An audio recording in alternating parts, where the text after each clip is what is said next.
I was about 15, doing all the high fashion, catwalks, Vogue, Elle, you name it. How do you start as a supermodel and then end up as a racing driver? I was just overworking, not looking after myself. I wasn't eating well. I started getting anxiety. I just got to a point where I went, I can't do this anymore, and walked away. Hi and welcome to Driven Women, brought to you by Cash and Rocket. I'm Julie Brangstrup, and this is a space where horsepower meet ambition, where style, energy, and a little bit of rebellion fuel every conversation. Women in motorsport are getting there, I would say. What do you mean by that? There is fundamental differences between a woman and a man in strength, in the way the body is made up. It's just taking a little bit more time to find the right woman that's going to be able to represent and be as quick as a Lewis Hamilton. What does it make you feel when you're out on the road? I get into this flow state where it's just you, the car, the tarmac, the world going by, and it just, for me, is my peace. What would your advice be to a young racing driver? You've just got to keep going. Life will throw things at you, particularly being a woman in a very male-dominated sport. You'll have doors upon doors closed in your face, and you just have to keep going. Welcome to Driven Women. Today's lovely guest is a dear friend of mine, Jodie Kidd, who basically is going to talk us all about her career, starting from supermodel to racing driver, and oh my God, there's a lot of things coming to be unreal here.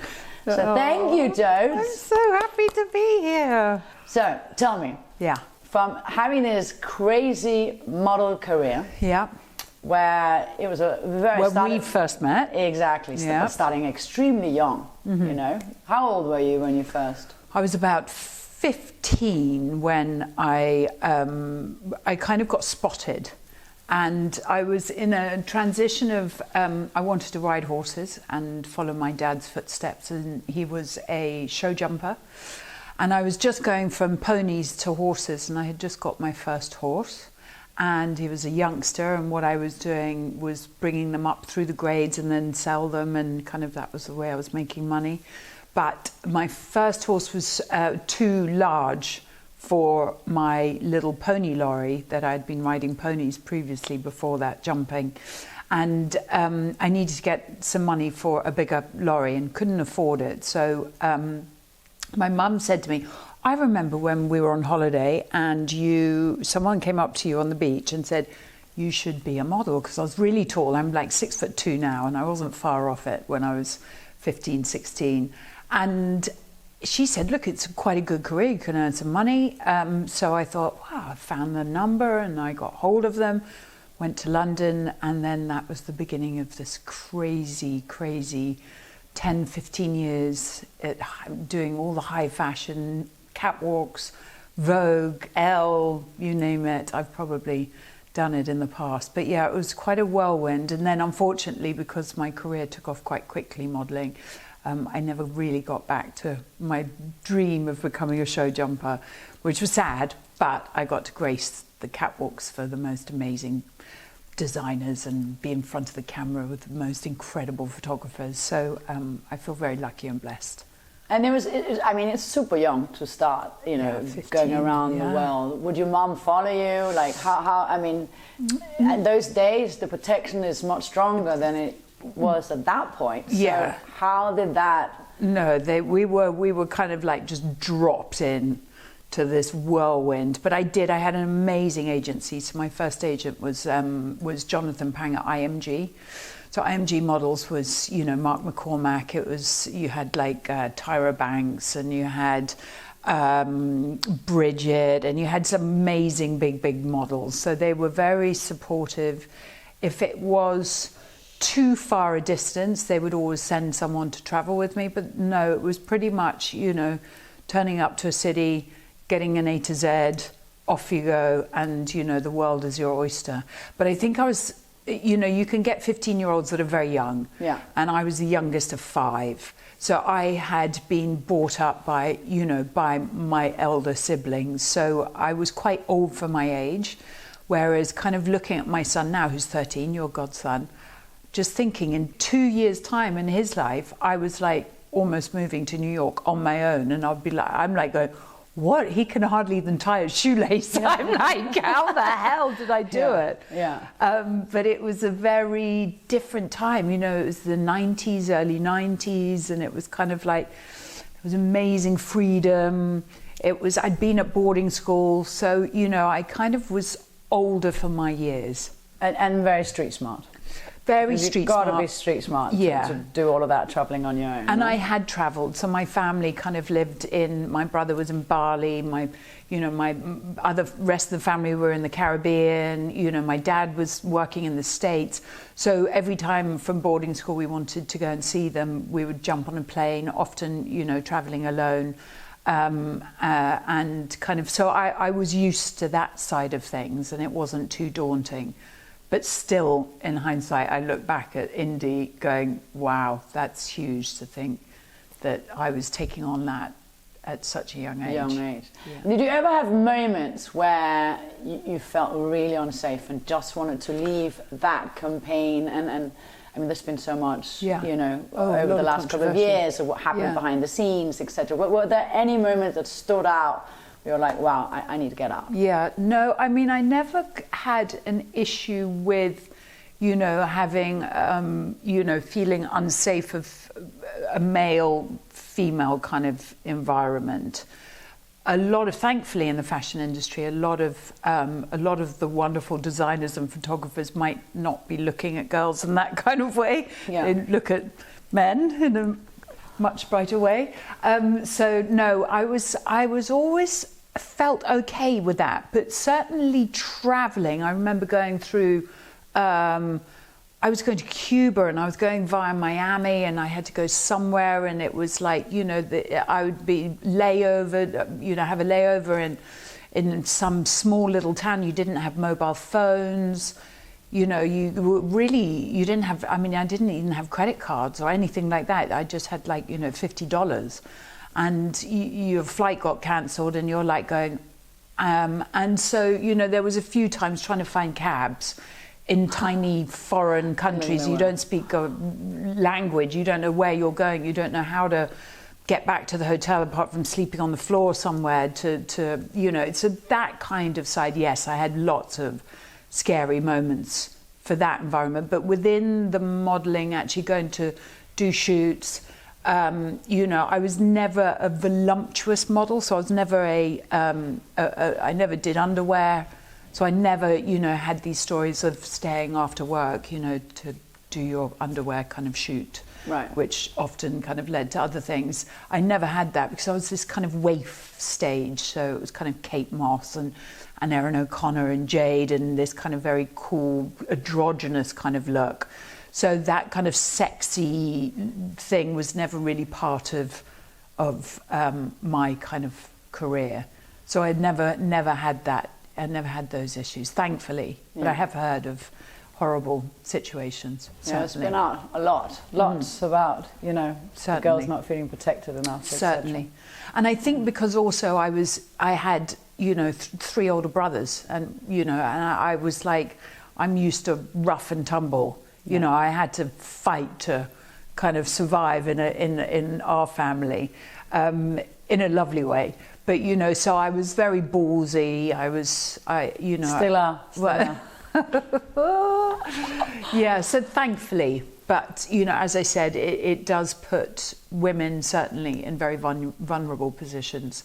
But I think because of my career went straight to being right at the top, very, very quickly, I kind of missed this whole mid section of, I suppose, of climbing the ladder in the industry, where you would have to go and live in Japan, or you would have to go and live in Milan, and, you know, and really stomp the streets and really battle to get a photograph shoot, or, you know, and that's where the power might have been abused a bit from photographers or art directors or whatever. Yeah. You know, that's where things started. But I was very, very lucky that I just went from this kind of childhood in the country to, you know, to really, you know, walking for Calvin Klein and doing Chanel campaigns, and so it happened really quick. So I feel, you know, very lucky and blessed that I went straight to a very high level in the fashion industry, and then they're very protective and they look after you.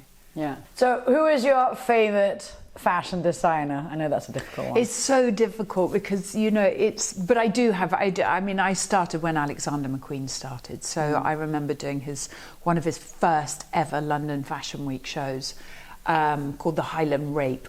And it was just getting to know him. And then eventually I went on to walk his catwalks for many, many years. And just seeing this incredible man create these, I mean, they're not even clothes, they're works of art, really. Yeah. And to see him progress through the years and to be beside him and to be one of his girls, to always walk his catwalks was very, very special.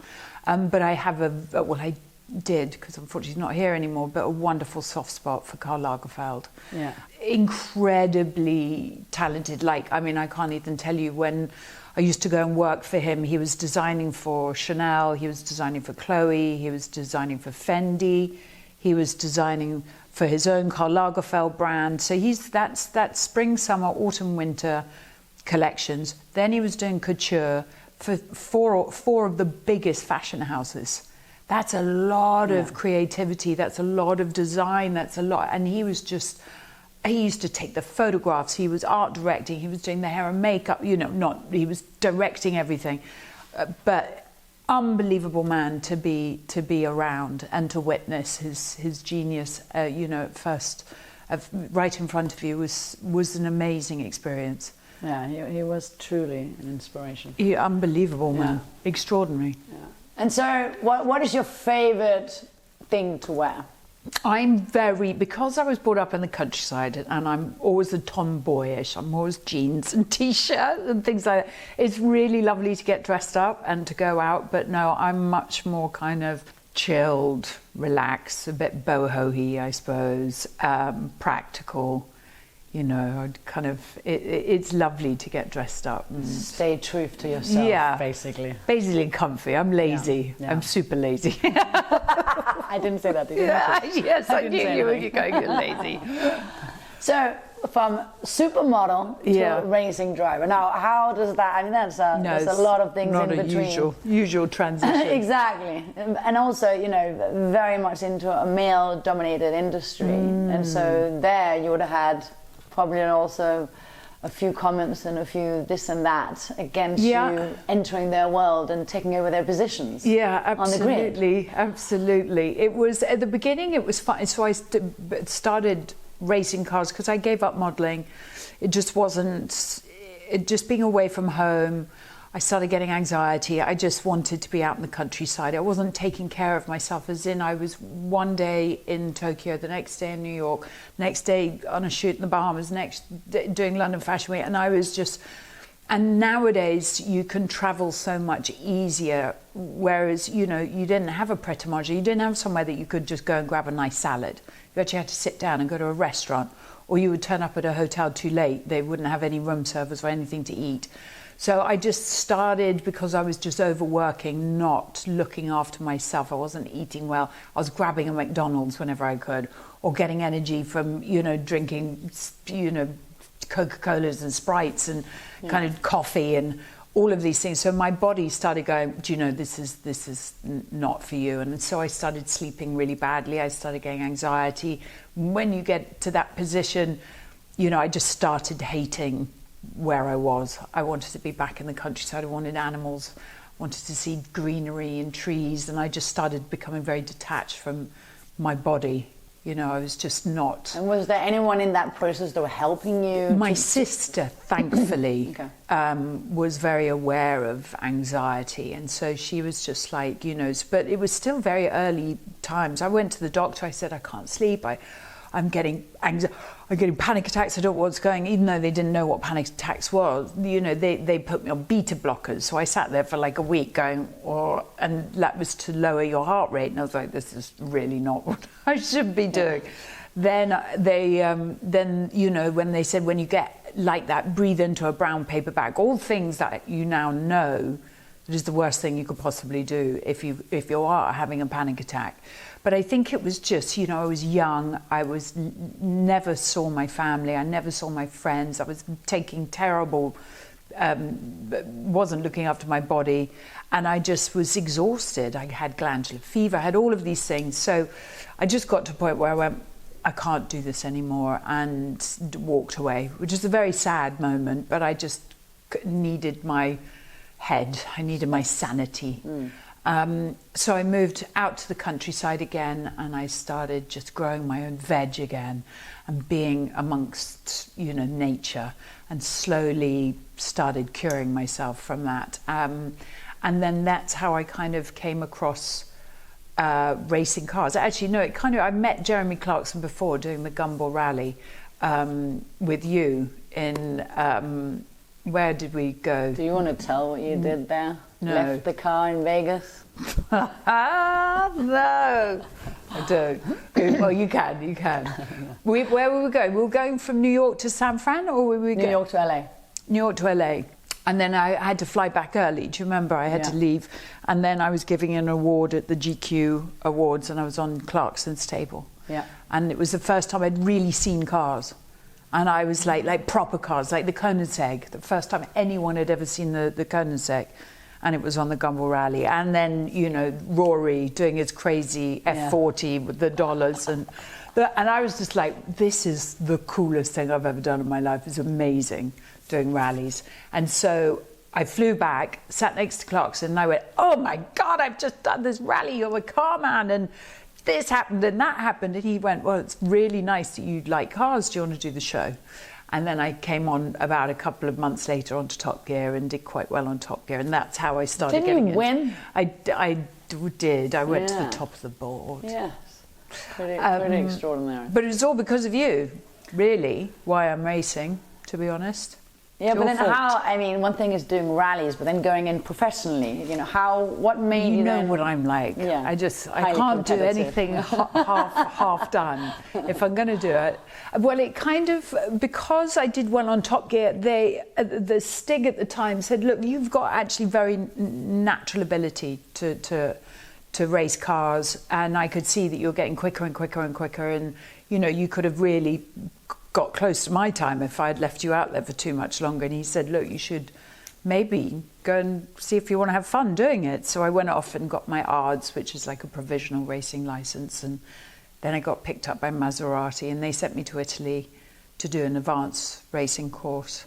I spent 3 days on a racetrack with an ex-Formula One driver called Ivan Capelli, amazing man, and he said, yeah, I think you've got it. So then they kind of trained me up. They got my full racing license, and they ended up racing for Maserati for about 3 years. You came and supported me. Yeah. Right. It was very, I mean, not only the only girl on the grid, but I mean, it was quite a full-on experience. But I think when I'm in the present and I'm just fully immersed, I don't think about anything apart from just delivering. And you know. What about the power? There must have been moments where you were super scared.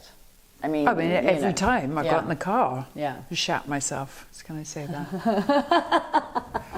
But then, as soon as you go, then you're in the zone, and then you're good. But there's a lot of moments of going, and I don't forget, I'd just previously gone through years and years of having panic attacks, and then I'm racing cars. It's not the best kind of calming kind of sport that I suppose I could do. But a lot of people say when they're in a car that it's that journey, the freedom of being able to just drive. And so that could be something that has helped with the anxiety of being able to... Absolutely. And I think also I squeeze my adrenal glands so much that I haven't got one more bit of adrenaline left in my body to give me a panic attack, because I kind of use it all around the racetrack. But it was an amazing couple of years and loved it. And then that kind of just opened these doors for this amazing new kind of angle in life that I'm still going down. And then you're still very much involved in the car industry. You go to all the shows, etc. Yeah, just did Goodwood last weekend. The Festival of Speed, which is now the biggest racing or the biggest car show in the world. In the world, I saw that actually. Yeah, it's amazing. So I'm always, you know, like doing the Mille Miglia, or I'm doing, you know, a classic car. I love classics, as you know, we have a soft spot for classics. Can be a nightmare, though. They can be a nightmare. Do you remember me pushing you up Fifth Avenue? Yeah. What was that, Corvette? It was a Corvette, yeah. What a nightmare. That was a great car. Sadly broke down just before the ending. Just before the finish line. You had the longest and I had legs. to push you. Yeah, but you were the tallest. I had to push you up. And Fifth Avenue's up. And it's a heavy every time car. that song, New York, every time that comes on, jungle. it gives me that whole rally back in my mind. I'm like, oh my God. Yeah, that was we a did lot have of fun with all the Vikings as well. The Vikings, yes. We all fell in love with the Vikings, even though you are one.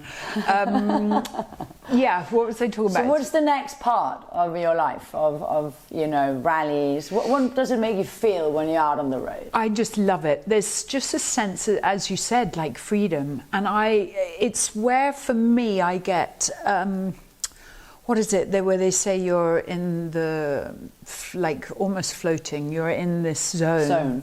Yeah. It's called flow state.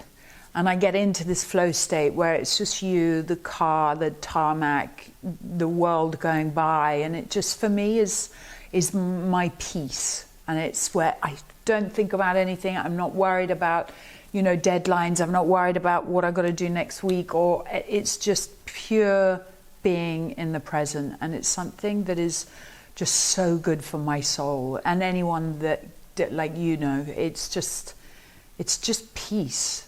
Yeah. Even though you're driving. I wouldn't say on the Cash and Rocket, is that how you feel? Is that Cash and Rocket brings you peace? I do. Well, it depends when I get your phone call going, I'm Kenny, definitely one of the not girls getting are that. lost. Go back and find them. I'm like, God's sake, I'm at the hotel already. No, it's an amazing thing, and especially when you're with a group of other cars and other people, and you see them on the road, and you're all doing this journey together. It's something that's really uniting, and it's something that's really fun, and it's just it's always a very special week to do rallies with other people. And some of the greatest bonds I've ever had in my life have been on rallies. Because you're sharing a really amazing experience together. So through the years of doing Cash and Rocket, I think there's only one you haven't done. Is that right? Yes, I think there was a Mille Miglia that was on the same time. And so who has been your favourite co-pilot? My sister. I mean, apart from you. But you're so busy the whole time, like putting the phone, going organising, and people. So are it's lost. something you would recommend that girls should go with their sisters. I loved it. Yeah. It was so wonderful, and it's something where Jem and I we haven't done a holiday, the two of us, or we haven't gone on an adventure, the two of us. And she's always there, and she's my best friend. And I can pick up the phone whenever, but actually to go and do something together, because normally you're with your husband, or you're with your kids, or you're with the whole family, or to actually go and do something just one-on-one. And it was really bonding, really beautiful, really special. And I had the most incredible time with her. It really was just made our relationship, even though our relationship is extraordinary, go even more extraordinary. It's because you're sharing something really fun together. Yeah, that whole experience. Yeah, totally. Memories. So, when you now, the next future here of going, what has been over the many years of doing the Cash and Rocket, the moment where you thought, wow, this route was better than all the rest, or this city has really, I want to go back. Is there any part of the tour where you... Well, your tours, the Cash and Rocket tours, you always make the experience so extraordinary. So, whether it's a stunning hotel, or whether it's a route, or whether it's a city, that's why you're so brilliant. You've been doing it for 30 years. You managed to create, is it more? I don't know. I don't want to count. Sorry, she's younger than that. Two years. But I mean, don't forget, you pretty much did all the Gumballs, and people you don't get enough cred for that. But the way you say, right, this route here, and I've seen you work, because my best friend. I do know her quite well. And, you know, you go, no, I think we should do this route because that is more beautiful, that road is more amazing, that hotel. And you put so much work behind making sure that every leg, every hotel, every city, everything you do, every lunch, every pit stop, you know, is mind-blowingly beautiful. So, I mean, I couldn't say one because every single day is something even more jaw-droppingly amazing and beautiful. And that's your genius.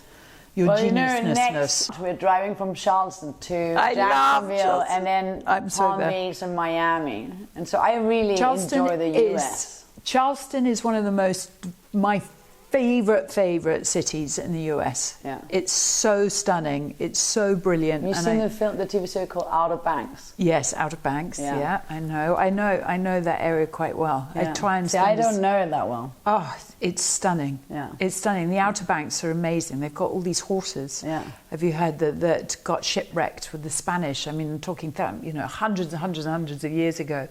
And they've been isolated on the Outer Banks. And so they've all survived for these mass generations, and there's still wild horses on the Outer Banks. Anyway, that's gone off on a little tangent. That's amazing, actually. Always gets hit by hurricanes, so it's always it's quite full on. But that whole stretch there is pretty. And I know it gets battered, but it is the South is just absolutely stunning. It's the most beautiful part of the world. And there is, I mean, the one reason why I did the first ever Gumball was I know America quite well. I know LA, I know San Francisco, Miami, but I've never gone across. I've never gone to these tiny little towns and cities and, you know, driven across Texas or, you know, and that you gave me that opportunity of doing that. And it's now something that is just the most amazing way to get to see somewhere is by doing a rally. And certainly under your kind of stewardship, you know you're going to see the best side of you know the kind of lower eastern coast of America. I can't wait to go. Yeah, no, I'm so excited. We just got to only go modern cars, no more electric, no more classic. Oh no, electric I get. No, electric's or at least if classic. I thought you don't were go mad in June because it was too warm. It just couldn't handle it at all. You were very brave doing the all-electric rally. Mad. Not doing that again. I mean, it's very good, and EV is very good, but I don't think electric's the way forward. And especially doing many hundreds of miles. It's complicated. Yeah. They're fantastic for cities. Yeah. But that's about the world is not ready yet. No, the world is not ready. I don't think it ever will be. But yeah, that is going to be a brilliant tour. Yeah, I'm super excited for it as well. Now I'm going to ask you a few questions. Yeah, go on, I'm ready. So, what does femininity mean to you? Oh God, you're talking to like someone that is a tomboy. That's why I think it's a great question. I don't know, because I'm your one friend that is like totally. You say, right, we're going to get ready for this, and you spend so many hours making yourself look beautiful, and I turn up with about 3 minutes and get out of my jeans and don't put any makeup on, and you're like, you should make more of an effort. You're just very good at actually doing your own makeup in the back of the car. You can do it literally while we're en route. No, I don't know. Femininity is, I mean, I don't really know. That's a really tough question for me, because I'm very quite masculine in that sense. I don't know. It's a really tough, for me it's tough. Yeah. I mean I don't know. Okay, I've got to go to therapy to answer that. Yeah. Maybe don't answer. What is your go-to rally outfit? I really loved it when you made our overalls. Yeah. Jumpsuits. They were so cool. Yeah. And I love them. I wear them at home. I think they're great.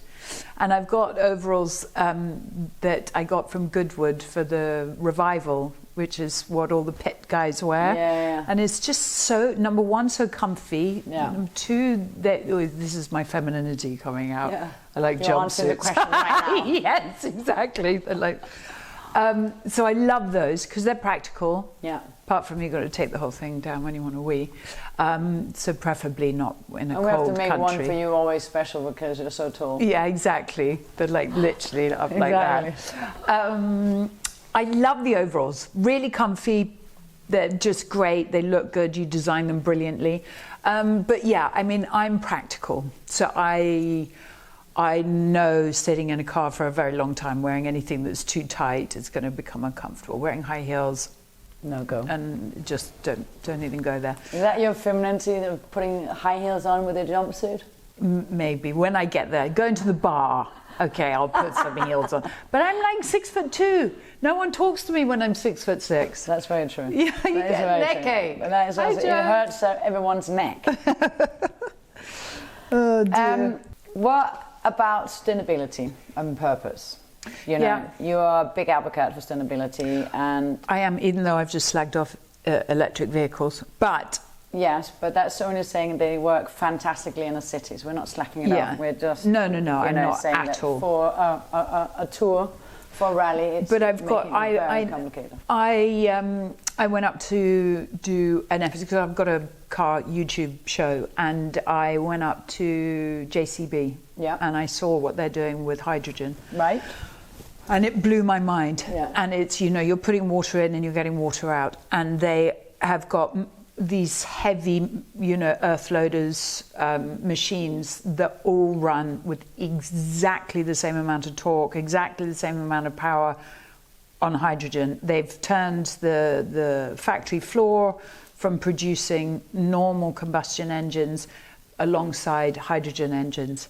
It's there. It's whether the big oil companies are going to allow this to happen, but it is there. The tech is there.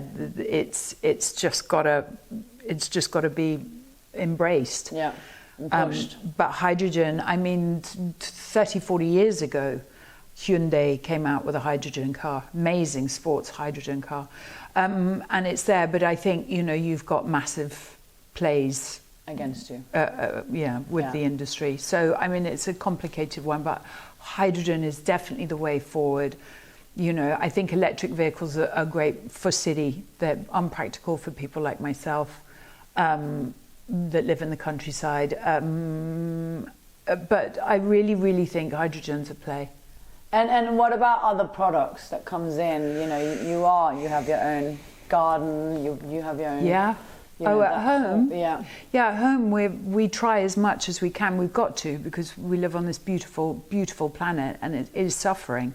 We can just see, just in the UK, we've had these crazy heat waves. This is going to become the norm. And, you know, people say, oh, by using a reusable bag, it's not going to do anything. But actually, the little things do add up. Yeah.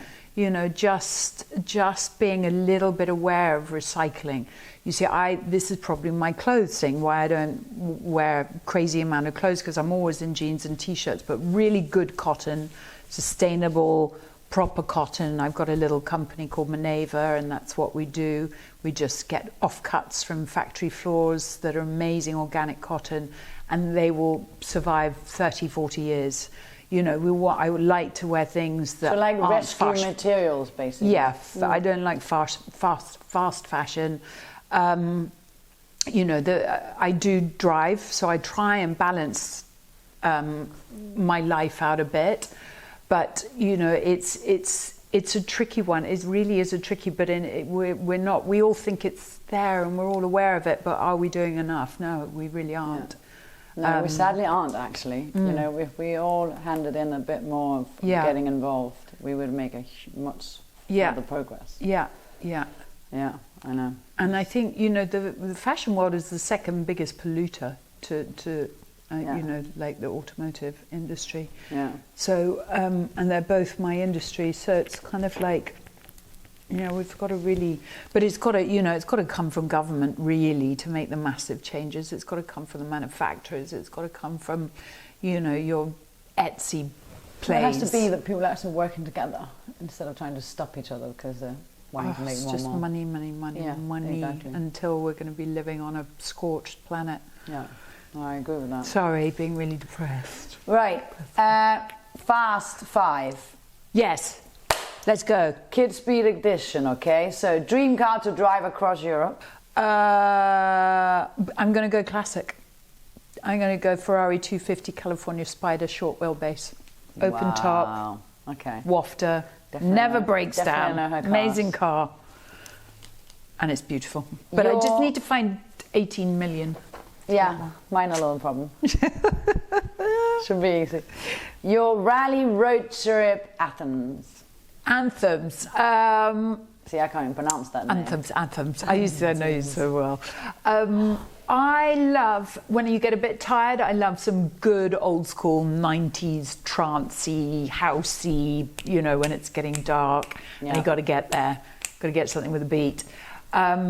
Daytime, you know, got to get the Bob Marley in, got to get the reggae, got to get, you know, kind of thing. So I have a whole, I love classic. Classic music is wonderful, especially when you're driving through Tuscany or Provence or something. Yeah. So it changes. I have a very eclectic kind of music catalogue. So depending on the tour, the music where plays I am, a big what role. time of day it is, am I late, do I need to slow down? Probably 90% of the time I need to slow down, so I get the reggae. Certainly on the Cash and Rocket, that's definitely been a pattern. I don't speed, I promise. Right, so women in motorsport is...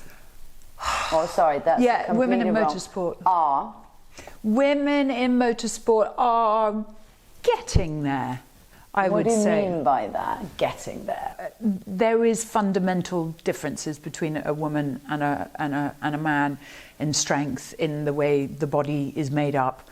And, you know, but we do amazing things like have babies. Yeah. It's incredible. Yeah. Our bodies are insanely brilliant. But, you know, it is difficult having the strength, the fastness. Fastness, is that a right word? Or being, you know, being quick. Or we're just not going to have that. We're not going to be on a par. So it's just taking a little bit more time to find the right woman that's going to be able to represent and be as quick as a Lewis Hamilton. But it's not only, you know, strength, it's brain, it's agility, it's there's so many things that go in our genetics and makeup that you know, we're slightly less than guys doing physical high extreme octane sports. Not saying that there aren't amazing women drivers out there, there really are, and pilots, etc., but I think it's just going to, we need to find the right one. But it's happening. You know, there's massive push in women in motorsport, and there's some very, very talented drivers out there. So I think very, very soon we'll have a full-time position for a woman in a team. Yeah, because if you have incredible women that are fighter pilots, then you must be able to find these. They're out there. Yeah. But it's also, you know, how many kids are going through school going, I want to wear makeup and wear high heels and beautiful dresses. I don't want to have to sit. There's a hell of a lot like you. Yeah, we just got to find them really early. So instead of going the model career, we're going to have to go the racing career. Yeah. So it's actually inspiring youngsters to go down that path. To often be kind of not ridiculed, but I certainly, you know, had a lot of brick walls in front of us. It's a very male-dominated sport. But that's what I said. We're getting there. Getting there. So last question. What would your advice be to a young racing driver? You've just got to keep going. You know, life will throw things at you, and particularly being a woman in a very male-dominated sport, and you have to keep fighting. You have to keep going. You'll have doors upon doors closed in your face, and you just have to keep going.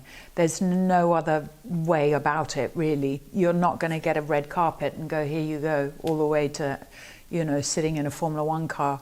It's going to be a massive uphill battle, but you will be pioneering.